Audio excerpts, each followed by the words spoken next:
Glamorgan held out for a draw on the final day of their LV County Championship match with Essex in Cardiff on what was another good day for Hugh Waters, who took 5 Essex wickets for 47. Essex began the last day on 5 without loss to lead by 77, but Glamorgan dragged their way back into the game with 3 early wickets, starting with Billy Godleman, who edged Graham Wagg's first ball of the day behind. Alvaro Peterson couldn't repeat his first innings heroics. He'd made only 4 this time when he nicked a lifter from Waters to Wagg. And when Alistair Cook failed to pick the right length of a ball from Wagg and was bowled for 5, Essex had slumped to 11 for 3 to lead by 83. Ravi Bopara tried to calm things down in partnership with Tom Wesley, but after the addition of 23 more runs, he too was out, bowled off the inside edge by Will Owen for 10. Mark Patini was then well held by Gareth Rees for 2 in the next over, and Essex were on 37 for 5 to lead by only 109. Their initial plans would have been to score enough runs to give themselves a chance to bowl out a nervous Glamorgan, who've really struggled with their bat in their hands so far this season.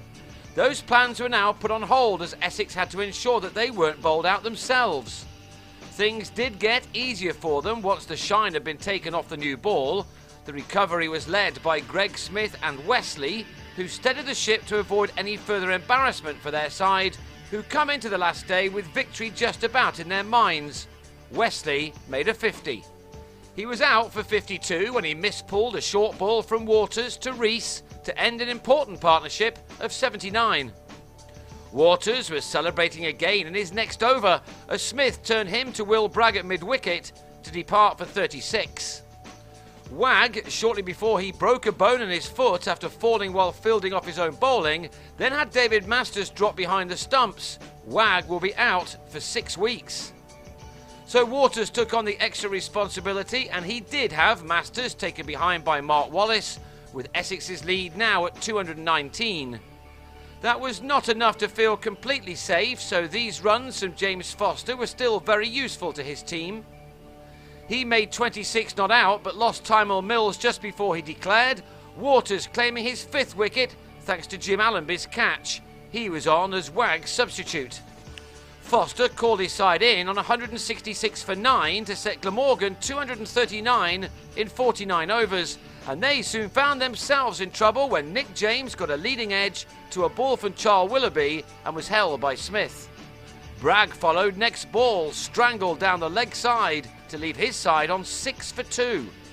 Willoughby then bowled Stuart Walters for 2 before Ben Wright and Rees stopped the rot with a stand of 23, which importantly also used up 9.5 overs.